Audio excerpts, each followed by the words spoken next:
الشمس والقمر بحسبان والنجم والشجر يسجدان فيها فاكهة والنخل ذات الأكمام والحب ذو العصف والريحان. Bugün nitekim bedenen çok sağlıklı olan insanlar var ki yaşadığı hayattan hiç zevk alamamakta, yaşadığı topluma kelimenin tam anlamıyla yük olmaktadır. Onun için bizim Müslümanlar olarak insana bakışımız, insanı çift kanatlı görüp hem maddi açıdan sağlıklı bir şekilde yaşatmak hem de manevi açıdan sağlıklı bir şekilde yaşatmaktır. İşte sivil kuruluşlarımızın en büyük amaçlarından ve hedeflerinden biri ruh ve beden sağlığını insanımızda dengeleştirmektir. Bu çalışmalar yalnız olacak çalışmalar değil arkadaşlar. Ağaç dalıyla gürler derler. İltifat varsa olur. Marifetler iltifata tabi. Eğer iltifat olmazsa marifetler zayi olur. Nice emekler, nice gayretler, nice cevherler boşa çıkar. Biz insanoğlu olarak birbirimize dayanışmak durumundayız. Bir elin nesi var, iki elin sesi var. Gaziantep'imizin, Türkiye'mizin hepimizin hizmetine ihtiyacı var. Hepimizin hizmetine ihtiyacı var. Çünkü toplum yaşayan bir organizmadır. Bir taraftan doğuyor, bir taraftan ölüyor. Maddi açıdan ihtiyacımız var. O zaman her gün ruh olarak, gönül dünyası ve kalp dünyası olarak yenilenmeye, gıdalanmaya ihtiyacımız var. Bugün İslam ülkesi, İslam ülkeleri, başta kendi ülkemiz olmak üzere manevi açlığın, manevi ilgisizliğin, manevi imarsızlığın bedelini ödüyoruz. Nice gençlerimiz var, daha doğmadan ölüyorlar. Doğmadan ölüyorlar. Sabah sağlıklı kalkan, akşama sağlıklı ulaşılamıyor. Onun için değerli kardeşlerim, çok çalışmaya ihtiyacımız var. Bir araya gelmeye ihtiyacımız var. Becerilerimizi, gayelerimizi, amaçlarımızı, kaygılarımızı buluşturmaya ihtiyacımız var. Dualarımızı buluşturmaya ihtiyacımız var. Maddi manevi gücümüzü buluşturmaya ihtiyacımız var. Üstelik bir de Gaziantep'e misafirlerimiz var Gaziantep'te. 450 bin civarında Suriyeli kardeşlerimiz var. Suriyeli misafirlerimiz sıradan misafir değil. 72,5 milletten insan var. Muhacir dediğimiz, göçmen dediğimiz kesimin hepsi aynı yere vurmuyor. Hepsinin damarları aynı atmıyor. Düşünceleri aynı değil, fikirleri aynı değil, kıbleleri aynı değil. Misafirlerin sadece karnını doyurmak, yedirmek, içirmek yetmiyor. Onların ruhen de kendilerini rahat hissedecekleri bir ortam oluşturmak gerekiyor.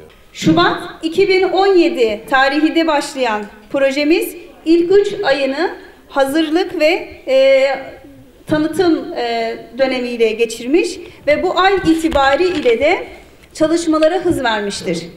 Alımlar yapılmış, faaliyet alanları belirlenmiştir. İlk olarak aile ve çocukların psikososyal yaşam alanlarına katkı sağlayacak başlıklar belirlenmiştir. Uzman psikolog ve psikiyatr hocalarımız eşliğinde eğitimler ve çalışma başlıklarımız belirlenmiştir.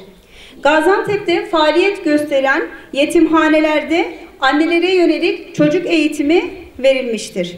Ayrıca kendi bünyemizde bulunacak Suriyeli psikolog ve psikiyatr hocalarımız ile terapi ve taramalar gerçekleştirilecektir.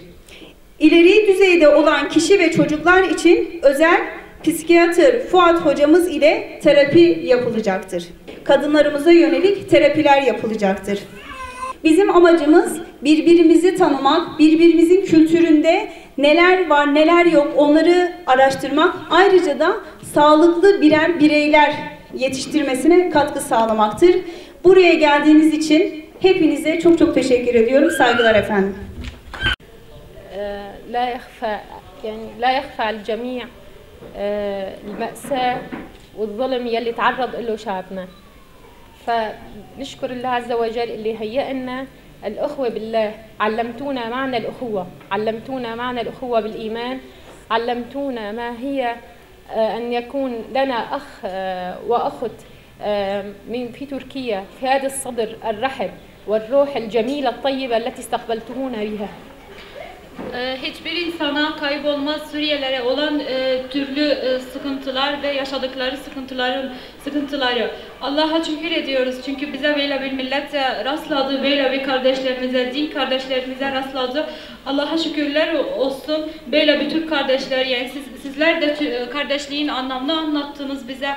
Bir de imanda kardeşliği, İslam'da kardeşliğiniz doğru yolda yürüttünüz bizi.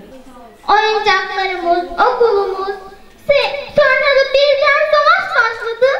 Sevdiğimiz her şey gitti. Bu sadece benim söylediğim şey değil. Bütün çocuklar bunu söylüyor. Belki de savaş bittiğinde siz bizi burada nasıl ağırladınız? Biz de sizi Halep'te ağırlarız.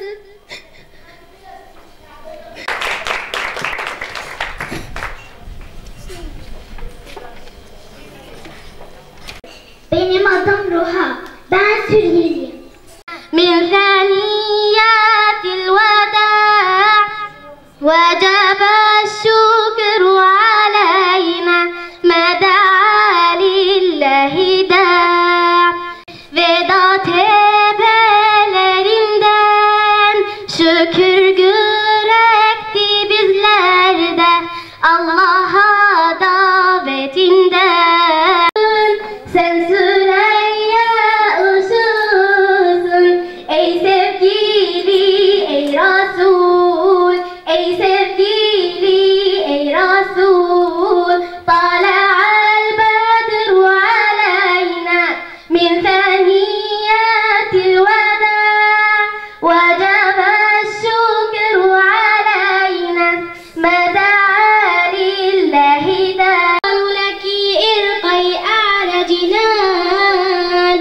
اللهم لك الحمد يا الله اللهم صل على سيدنا محمد صلاة تشفع لنا بها يا الله يا رب العالمين يا رب اللهم فرج عن إخواننا في سوريا يا رب العالمين